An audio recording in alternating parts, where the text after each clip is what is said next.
सहस्रपात् सभाविम् विश्वतो कृत्वा अत्यतिष्ठद्दशाङ्गुलम् पुरुष एवेदगुम् सर्वम्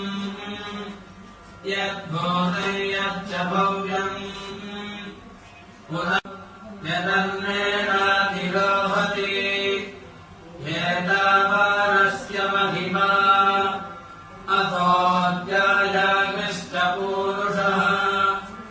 पादोऽस्य विश्वभूतानि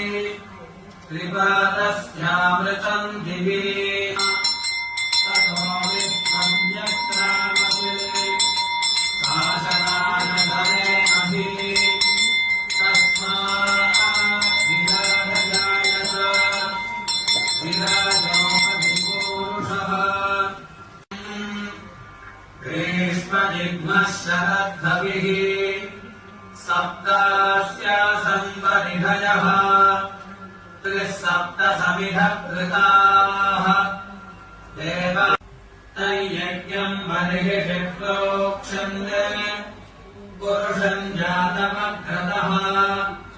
तेन देवा अयजन्त साध्या ऋषयश्च ये तस्मात्